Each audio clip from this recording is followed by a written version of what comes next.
Because if you look at things like pollution, if you look at things like health and work conditions, okay, those could come back to you in very economical ways. You know, in terms of workplace conditions. You know, if you ran a factory and your factory is not socially compliant, okay, chances are that you will not be able to get the kinds of customers, you know, that are buying, you know, in a socially responsible way. You know, because the whole world is such that consumers are finally realizing that they have so much choice. And I think if nothing else, you know, because of the requirements there at the consumer level, you know, you should be running your business in a corporately responsible, socially responsible way, as well as an ethical way. And by the same token, if your investors whose funds they're managing, ultimately consumers' funds, are demanding that they invest only in companies that operate that way, then it's also worth your while to make sure you comply in order to attract the kind of investors that you want, and for your stock price to be strong and so on. So everything is linked up. It's not a matter of just, it's not just philanthropy. I think philanthropy has a lot to do with it, but for the philanthropy rooted in ultimately a commercial, that's something that makes commercial sense, if not for your own company, but for the industry as a whole, or sometimes in the community you operate in as a whole. There's been a genuine desire within HSBC for many, many years to do community work, and part of our own problem has been a great reluctance to be public about it. I think it was the old school, we will quietly donate money, we will quietly take initiatives, and it's not the done thing to publicize what you're doing. But I think sentiment has changed. So what we are now doing is being much more open.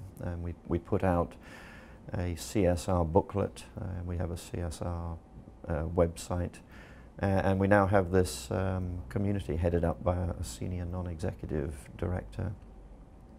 We've recruited onto the board a lady that really is an educational specialist, and her forte really is in just the field of education, and it's environment and education are the two of the cornerstones of our CSR platform. We have seen how Hong Kong is at a crossroad in the development of its corporate governance regime, and we have looked at some of the many challenges which our guests have identified. Having identified these problems, it is time to look at some possible solutions. Does Hong Kong have the potential to become a role model for the rest of the world in terms of its corporate governance regime? And what measures will we need to adopt to achieve this enviable position? We ask our guests to tell us what they think should be Hong Kong's priority in terms of corporate governance reform.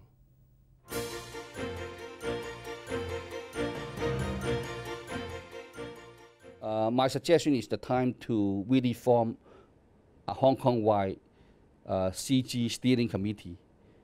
This committee should be composing of,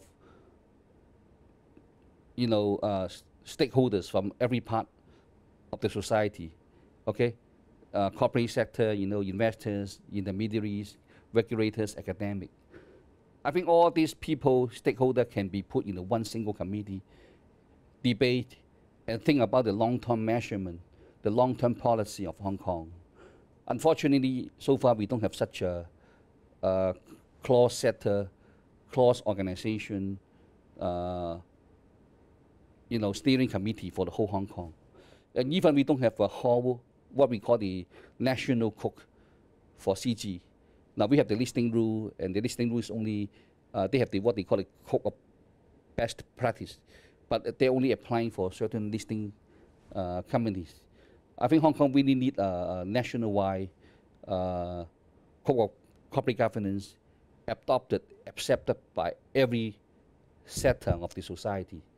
But it takes a lot of debate, you know, discussion and agreement. I hope the government can take a lead. And also, I think the committee needs some statutory backup. It can set up by statute, you know, a nationwide committee. And then the next thing, I think my suggestion is to empower the Hong Kong Security and Future Commission to become a super, you know, regulated body with the full, you know, investigating enforcement and sanctioned powers. That means they can enforce many different rules as long as they related to CG, including company ordinance, listing rules, all other regulations and security ordinance. I think we have to also try to see whether certain things currently under the Hong Kong MA, the monetary authority, can also be enforced by the FFC to make it a single, powerful regulatory body in Hong Kong. I think that apart from the relatively narrow issues of corporate law and securities law, listing rules and so on, it's important that governments also establish fair treatment within an economy on issues such as competition law. It's important that there are laws against price fixing so that participants in a sector can't get together and agree to rig prices or to rig tenders or auctions against the interests of consumers or even governments. And we're seeing a growing trend around the world for governments to adopt fair trading laws, competition laws, that guard against what I call the boundary conditions, where you've got a winner, effectively, in an economy who has gained market share, or a group of winners that have gained market share to the point that they dominate a sector.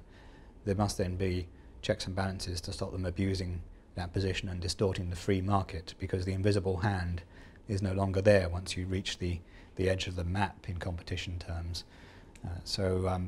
I think that fair treatment goes not just in respect of investors, but it needs to be extended to participants in any area of the economy.